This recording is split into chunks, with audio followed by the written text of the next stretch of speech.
Et donc salut à tous, c'est le Chroniqueur et aujourd'hui on se retrouve pour une nouvelle decklist sur Yu-Gi-Oh! Pro 2 Link. Donc aujourd'hui je vais vous présenter ma decklist Cyber BES.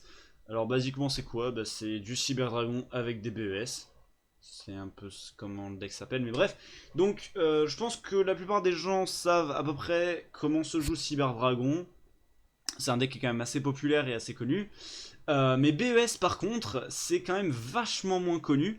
Donc basiquement, c'est quoi? C'est un vieil archétype qui est sorti, je crois, pendant GX peut-être. Par là, je ne sais plus, hein, je ne sais absolument plus quand cet archétype est sorti, mais basiquement, le principe c'était des gros vaisseaux spatiaux qui ne sont pas destructibles au combat, enfin ils sont pas destructibles au combat, et lorsqu'ils sont invoqués, donc soit normalement, soit spécialement en fonction des effets, ils gagnent des compteurs qui sont détachés lorsqu'ils combattent. Et lorsqu'ils ne peuvent pas détacher de compteurs, et ben ils sont détruits par leurs effets. Et c'était pas très fort jusqu'à la sortie de deux nouvelles cartes qui sont soit le terrain, le BF Zelos, et le BES Big Core MK3. Mais je parlerai un peu plus du deck quand on sera sur la decklist. Là, je vais déjà vous montrer 5 replays que j'ai trouvé. Bon, après, c'est pas du très haut level Yu-Gi-Oh! Encore. Hein. Voilà, ça reste quand même toujours des decks fun. Donc, c'est parti, premier replay. Alors, basiquement, je joue contre quelqu'un qui joue de l'anti-méta. Hein. Donc, on va dire que là, j'avais un bon avantage, c'est-à-dire que basiquement il a posé la barrière Statue of Torrent qui m'empêche d'invoquer spécialement des monstres d'autres monstres que des monstres hauts.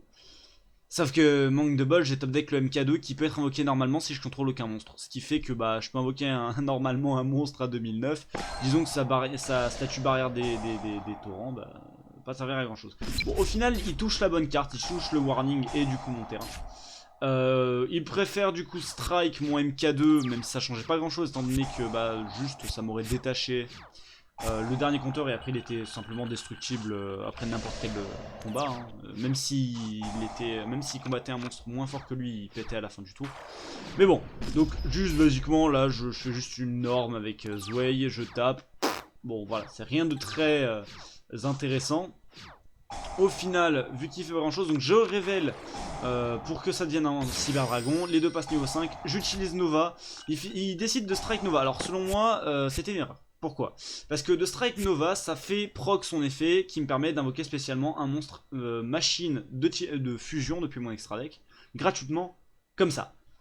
Par contre, si jamais il avait strike l'Infinity qui était par-dessus, l'Infinity n'aurait pas eu cet effet et j'aurais simplement perdu l'Infinity et j'aurais plus rien sur le terrain. Après, dans les faits, j'aurais pu sortir quand même la Cyber Repair Plant et pouvoir retuto, je sais pas, un corps ou n'importe quoi. J'aurais peut-être pu encore continuer. Mais au final, ça me permet de sortir mon Cyber End Dragon et taper à 4000. Alors voilà, je trouvais ça plutôt sympa parce que c'est vrai que c'est pas souvent qu'on voit ce monstre être sorti. Mais voilà, du coup c'était sympa hein, d'avoir ça, j'étais plutôt content. Ensuite on va aller voir si ça veut bien charger. Donc un deuxième duel où l'adversaire est quand même tiré. Donc il joue My J Bullet qui est selon moi un bon deck, même si ça a tendance à pas pouvoir réellement bien sortir par moment. Donc voilà, il annule mon Cyber Reperplant, il a son plus via Shooter Star, il va choper un Caspar. Alors là j'ai misplay, j'ai activé sur la range de Caspar, j'aurais dû l'activer là ou là, mais bref. Donc là j'invoque normalement mon Zway, je peux sortir... donc je sors Nova, encore une fois, bon alors là ça change rien, c'est-à-dire que disons que qu'il ait fait péter Nova c'était la meilleure solution qu'il ait pour une seule raison. Vu que là son Desperado m'annulait pas l'invocation, juste détruisait mon monstre. Si j'avais sorti Infinity j'aurais pu annuler le Desperado avec Infinity et du coup après gober un de ses monstres, basiquement. Mais du coup j'ai gardé comme mon Infinity sur le terrain, tandis que là il me pète mon Nova. Je sors Rampage parce que pour le coup c'était ce qui était le plus efficace, ça m'aurait permis de taper plusieurs fois et tout, enfin c'était... voilà, le Cyber End ne me servait pas à grand chose dans ce cas là. Donc j'ai activé son effet, on sort les deux monstres, et là normalement il pouvait taper 3 fois, sauf que My J Bullet mec, hein, voilà, entrap à l'infini, donc il finit le Cross Dominator, ce qui fait que je perds mon Rampage parce qu'il l'a activé au bon moment. Donc cette carte là, si vous l'activez au début de la damage step, l'attaque est forcée de passer, ce qui fait qu'il perd son monstre. S'il l'avait activé à la déclaration de l'attaque, j'aurais pu annuler, genre ne pas attaquer, dire non j'attaque pas au final. Donc il a bien choisi son moment d'activation, ce que c'est cool. Bon, au final, du coup, il reprend quand même un dessus. Alors là, vous admettez, il n'a pas attaqué avec son Caspar. Mais vous allez voir qu'au final, ça change pas grand chose. Vraiment rien du tout. Je top deck le terrain pour BES. Bon, au final, vu que j'ai pas de nom de BES, ça sert à rien. J'ai mon corps qui vient. Je peux chercher donc avec la cyber hyperplante. Là, j'ai encore fait de la merde. Hein, je lui ai donné un plus. Je sais pas, j'ai bugué. Mais bon, j'annule quand même avec le strike. Au final, du coup, j'ai pu aller chercher lui avec la cyber hyperplante. Je me débarrasse du Caspar parce que c'est celui qui lui soit le plus utile, parce que ça lui permet de chercher un peu ce qu'il veut dans son deck. Au final, il fait rien. J'utilise le terrain, donc je tape deck un Crystal Core, ce qui me permet d'avoir les deux sur le terrain. Et je pense qu'en main, il n'avait plus rien qui pouvait le sauver. Je sais pas, il a peut-être dû choper un Tithe of Brethren ou un autre Devil Deal, ou bref, des choses qui n'empêchaient pas de protéger ces deux monstres là, ce qui fait qu'après Magic Bullet sans monstre sur le terrain, bah c'est un peu compliqué de jouer, donc il a préféré surrend. Ensuite on va voir un duel où c'est juste Infinity qui a fait le taf, hein, basiquement. C'est la carte la plus puissante de ce deck. Donc je joue contre quelqu'un qui joue Burning Abyss. Enfin, un Burning Abyss un peu bizarre, je vous admets, hein, sortir un Alucard, j'ai pas spécialement prévu. Donc là, voilà, on fait un petit Cyber Dragon, on va chercher avec Core, on fait le Cyber Reparation Unite, on va chercher Drey pour le tour d'après. J'essaie de détruire le Alucard, mais au final, voilà, je joue à Gedo, bon bah voilà. Là par contre, vous voyez, c'est ce que je voulais dire. Le joueur d'avant, qui jouait Magic Bullet, a activé l'effet de son Cross Dominator à la damage step, ce qui fait que du coup j'ai pas pu annuler mon attaque. Donc là il l'a fait à la déclaration de l'attaque, ce qui fait que j'ai vu le changement d'attaque et j'ai pu dire non, simplement je n'attaque pas, je vais pas plus loin que ça. Ce qui pour le coup l'aurait aidé parce que ça lui aurait permis de se débarrasser de mon Cyber Dragon. Bon, il s'en débarrasse quand même, mais disons qu'il aurait fait plus de dégâts sur ce tour que s'il avait rien fait. Bon, au final, voilà, parce que je suis quand même bien un bâtard, j'ai quand même ma machine dupe. Alors, je joue que 2 Cyber Dragons, ce qui fait que j'ai pu en sortir qu'un seul, parce que le deuxième était dans le cimetière. On sort Nova, on active pour avoir un deuxième Cyber Dragon, ce qui fait que j'ai 2 Cyber Dragons plus mon Infinity. Avec Infinity, je vais choper le Alucard, taper dans le Rhino, bon, qui essaye d'être protégé par Jorah Gedo, que j'ai annulé. Alors, pourquoi est-ce que j'ai pas utilisé l'effet de Nova en tuant un Cyber Dragon et du coup en le faisant passer à 4002 et ensuite taper? Parce que je voulais à la base avec Infinity annuler l'effet du Rhino et du coup gober la Alucard de manière à faire plus de dégâts au final. Mais bon, au final il y avait le Jorah Gedo, donc c'était tant mieux parce que avec le Nova, je me serais mangé le Jorah Gedo, il aurait gagné 1000 de plus et il aurait pu sauver un de ses monstres. Enfin, ça aurait été chiant. Donc au final, c'était pas réellement ce que j'avais prévu, mais c'est ce qui marche le mieux au final. Donc ce qui me retrouve quand même avec un Infinity et 2 Cyber Dragons sur le terrain, ce que pas dégueu, vous admettrez. Il pose une et il finit par surrend parce que bah de toute façon quoi que ce soit là, même si ça avait été une Mirror Force n'importe quoi, autour d'après je l'annulais avec Infinity, je tapais avec tout le monde et c'était réglé quoi. Ensuite un duel où c'est simplement les BES qui ont fait le taf, hein, pas tellement le Cyber Dragon. Parce que les BES peuvent être vraiment très très chiants à gérer. Bon, le joueur est pas très bon aussi. Là, vous admettez, il a invoqué Skarm. Là, il a pas activé l'effet de son Skarm. J'ai pas compris pourquoi. Donc, en gros, il a utilisé l'effet de Skarm pour l'invoquer SP. Et il a invoqué normalement son Red Resonator. Bon, ça a fait péter le Skarm parce qu'il peut pas être sur le terrain si tu contrôles un autre monstre que des monstres Burning Abyss. Et là, normalement, son deuxième effet, il aurait dû tuto en end phase. Parce qu'il était envoyé au cimetière ce tour. Sauf que je ne sais pas pourquoi, il a peut-être misclick ou pas réfléchi, mais il a pas de tuto. Ce qui fait que moi, basiquement, j'ai ma terraformation. Je vais chercher mon terrain, je vais chercher Boss Rush. Lui, je l'invoque SP par son propre effet. Ensuite, j'invoque SP via le MK2 via l'effet du terrain. Lui qui invoque SP, il a ses canons. Donc les deux ont 4 compteurs quand même. Bon, je mets le quick draw un peu comme ça parce que c'est. Voilà, j'avais envie. Au final, il Ring of Destruction. Le quick draw, je sais pas trop pourquoi. Je pense que ça aurait été plus intelligent de péter le Big Core, ça aurait fait 3200 à tout le monde. Au final, donc je passe son Red Snyder avec mon MK2. Là, avec son Skarm qu'il a envoyé ce tour-ci, il va tuto une Tower Guide. Qui va pouvoir. Donc, déjà, Dark Necrophère, je m'attendais absolument pas à voir ça. Il peut Tower Guide. Il fait son Super Cantal pour péter mon terrain là. Voilà, vous voyez. Au final, avec son Dark Necrophère, il va me voler mon MK2. Ce qui était très con, encore une fois, il aurait dû prendre le MK3, mais bref. Je pose le Solemn Warning, et au final, je préfère exploser le Super Cantal pour qu'il évite de péter le Solid Warning, vu que de toute façon lui était trop faible pour essayer de faire quoi que ce soit. Au final, aucun des deux n'est détruit. Donc j'ai pas trop ce qu'il a essayé de faire, il a juste pris des dégâts gratuitement. Je pense qu'il savait pas trop comment gérer. Au final, j'ai mon top deck donc de corps, mais qui passe pas, dommage. Par contre, voilà, lui il a son effet de Rhino. Au final, j'ai quand même pu l'empêcher de contrôler mon monstre. Je vais quand même chercher un autre corps pour me dire, bah je setup pour le tour d'après. De toute façon, il est en top deck et bah disons que qu'est-ce qui peut top deck réellement en jouant Burning Abyss? Bah rien en fait. Bon là c'est juste pour le manque de respect, hein, basiquement. J'ai Warning sur un Resonator en me disant de toute façon qu'il le laisse sur le terrain ou non, ça revenait au même. Comme vous voyez là dans le cimetière, j'ai pas de Cyber Dragon, ce qui fait que j'avais juste un norme corps à utiliser Machine Loop dessus. J'avais deux Cyber Dragon classiques, je tapais avec les trois et c'était réglé quoi. Donc le duel était basiquement fini, même si je laissais son Red Resonator sur le terrain. Et le dernier replay, bon, qui est très rapide parce que bah il s'est rien passé. Bah, j'ai eu une main assez agressive d'entrée de jeu, bon c'est à ça que sert BES, hein, d'être agressif et aussi de stall par moment. Donc là en norme, alors là j'ai misplay je vous avoue, j'aurais dû plutôt l'invoquer spécialement par l'effet, comme ça il aurait 4 compteurs au lieu d'un seul. Mais bon c'est pas bien grave, donc je tape à 2900, il les prend parce qu'il a rien pour m'en empêcher. Ensuite, bah, il va juste poser 2 de plus et s'arrêter. Donc après on va pouvoir invoquer Spé lui. On a du coup tous ces compteurs, c'est sympa. Ensuite on a Drake à invoquer. Ikanadia, donc mon Drake je sais pas trop pourquoi. Bon de toute façon ça changeait pas grand chose dans tous les cas. Donc ça a été très rapide, mais alors selon moi il aurait dû Canadia, du coup mon MK3. Et bah voilà. Après, dans les faits, voilà, il s'est rien passé, mais c'était juste pour montrer que vous pouvez sortir des monstres un peu rapidement. Bref, c'était un peu, peut-être un peu de la merde, mais on s'en fout.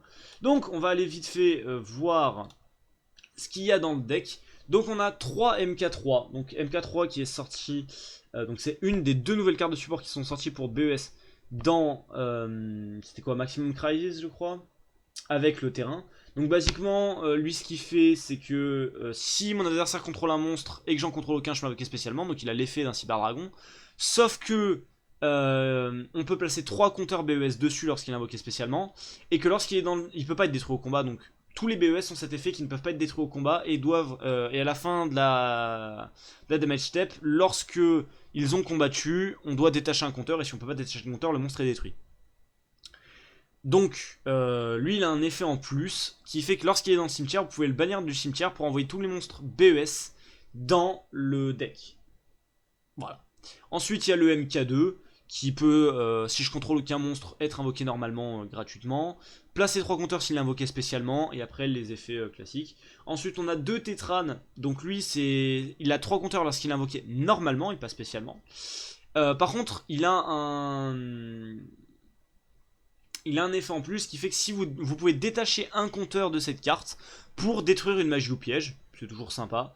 Crystal Core, bah lui, il a si vous détachez un compteur, vous pouvez sélectionner un monstre en position d'attaque, vous le passez en position de défense. Bon, c'est un peu médiocre, mais basiquement, je l'utilise juste parce que bah, c'est un BES, qu'il a des stats pas trop dégueu et que dans les cas où maintenant les gens jouent Master Boy, des fois ça arrive, il y a beaucoup de decks qui jouent Master Boy aujourd'hui, ils gagnent aussi le boost, ce qui fait qu'il peut monter encore plus haut, ce qui est plutôt sympa. Bon, 2 Cyber Dragon, 2 Cyber Dragon Drake, 2 Cyber Dragon Sveil, et 2 Cyber Dragon Core, et 2 Quick Draw Synchron. J'espère que ça, j'ai pas besoin de vous l'expliquer quand même, si ça reste assez générique.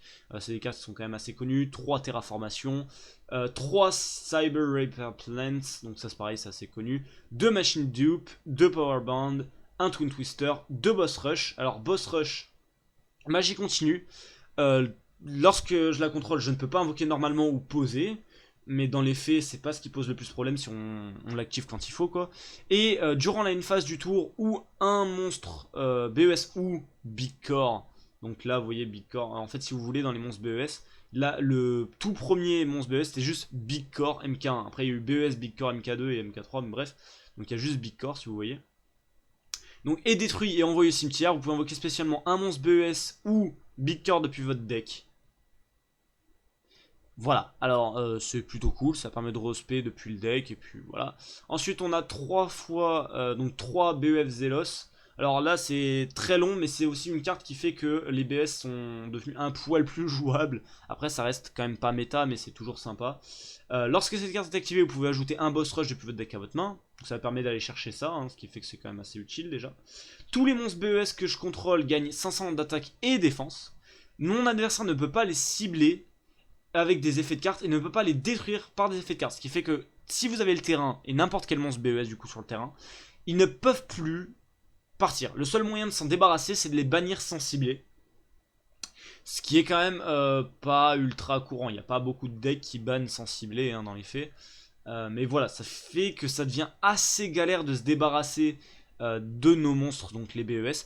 Ce qui est assez sympa, on peut l'admettre. Mais c'est pas tout. Dire qu'une fois par tour, vous pouvez invoquer spécialement un monstre BES depuis votre main. Et si un monstre BES est invoqué normalement ou spécialement, vous pouvez placer un compteur dessus. Voilà. Ensuite, on a 3 strikes, un warning. Bon, voilà, ça c'est un peu générique aussi. Il y a beaucoup de decks qui jouent ça parce que ça reste quand même très fort. Pour l'extra deck, on a un Cyberian Dragon. Donc, basiquement, il est là que pour le sortir avec l'effet de Nova. Parce qu'on peut pas le sortir autrement, étant donné que. Enfin, si on peut le sortir autrement, mais basiquement, vous allez juste gâcher des matériaux. Ensuite, on a un Chimera Attack Over Dragon. Bon, c'est là pour basiquement essayer de nettoyer des gros terrains si vous avez la possibilité de le faire. On a un Saber Twin Dragon, alors que, en fait, je vous explique. Le Saber Twin Dragon, selon moi, il doit plus rester dans ce decklist. J'aurais voulu mettre à sa place la nouvelle fusion Chimera Tech, donc qui est la Mega Fleet, le Chimera Tech Mega Fleet Dragon, qui va sortir dans les decks légendaires, donc le deck des dragons légendaires là qui va sortir dans quelques jours, sauf s'il est déjà sorti quand cette vidéo sort parce que je la tourne en avance, mais bref, qui du coup est invoqué par contact en sacrifiant un monstre un cyberdragon et un ou plusieurs monstres dans des zones extra deck de chaque côté de terrain. Et qui du coup gagne 1200 d'attaque pour chaque matériel sacrifié. Voilà, donc je pense que c'est mieux de mettre le Mega Fleet à la place du Cyber Twin. Malheureusement, le Mega Fleet n'est pas encore sorti sur Yu-Gi-Oh! Pro 2, ce qui fait que j'ai pas pu le mettre. Ensuite, bah, Rampage, ça c'est obligatoire. Ensuite, on a un Reposter Balanced Photon parce que bah, on a le Tetran et le Bicorp qui sont niveau 6, donc c'est sortable. Dragulas, c'est pareil. Hein. Bon, après, je m'en sers quasiment jamais, mais c'est au cas où on ait besoin, bah, c'est là. Après, bien sûr, un Infinity de Nova parce que c'est cool. Alors, pourquoi 2 Nova? Parce qu'il y en a un pour sortir Infinity, et si jamais je peux en sortir un deuxième, c'est vraiment pour essayer d'avoir le Cyber and Dragon derrière. Un loup de fer. Heavy Armored Train Iron Wolf. Alors, basiquement, cette carte-là, je m'en sers pas. Mais voilà, c'est toujours sortable et ça peut toujours permettre de faire des dégâts. Imaginons simplement que vous avez déjà vos monstres sur le terrain de poser. Vous sortez ça, genre, on imagine, voilà, il y a des monstres Link sur le terrain. Vous avez un Cyber and Dragon qui a été sorti grâce à Nova. Vous sortez ça, parce que c'est l'X64, c'est facile à sortir. Vous activez l'effet et votre Cyber Dragon peut taper à 4000 directement. C'est toujours sympa, hein, voilà, 4000 de dégâts en dégâts directs, c'est toujours sympa. Mais bon, après voilà, c'est vrai que je m'en suis pas servi. Après, dans le Monster Link, encore une fois, hein, c'est comme le deck H2O, les Monster Link j'en ai mis au cas où, mais c'est vrai que bon, bah, je m'en sers pas énormément, étant donné que la plupart du temps, bah, on sort Nova ou une des fusions, enfin, ou le Rampage quand elle peut sortir. Mais on contrôle pas beaucoup d'autres monstres. Hein. Les BES sont assez suffisants en général pour bloquer et faire les dégâts. Mais bon, voilà, c'est quand même là. Donc il y a un Firewall Dragon, un Decode Talker, une Akashic Magician, un Binary Sorcerer et un Proxy Dragon. Voilà, donc basiquement, c'était ma decklist cyber BES. J'espère vous avoir fait découvrir un vieil archétype qui est BES et que ça vous aura donné envie d'y jouer. Vous n'êtes pas obligé de jouer avec du cyber, vous pouvez y jouer pur, même si c'est à mon sens beaucoup moins fort quand même. Parce que vous n'avez pas beaucoup d'invocations. Bon, après, ça fait quand même des monstres assez difficiles à se débarrasser, mais bon, dans les faits... Voilà, ça reste quand même quelque chose que je trouvais assez sympa. Je vais encore essayer de trouver des trucs assez marrants à jouer. Comme je vous l'ai expliqué, j'aime pas trop montrer des decks méta parce qu'il y a déjà beaucoup de chaînes qui font ça, à vouloir montrer absolument les meilleurs decks, etc. Moi, j'essaie de trouver des trucs un peu insolites que les gens passent, qu'on voit pas souvent. voire jamais en fait, parce que personne veut jouer ce que je joue. Enfin bref, j'espère que ce deck vous aura plu. Et donc salut à tous, c'était le chroniqueur, et à la prochaine.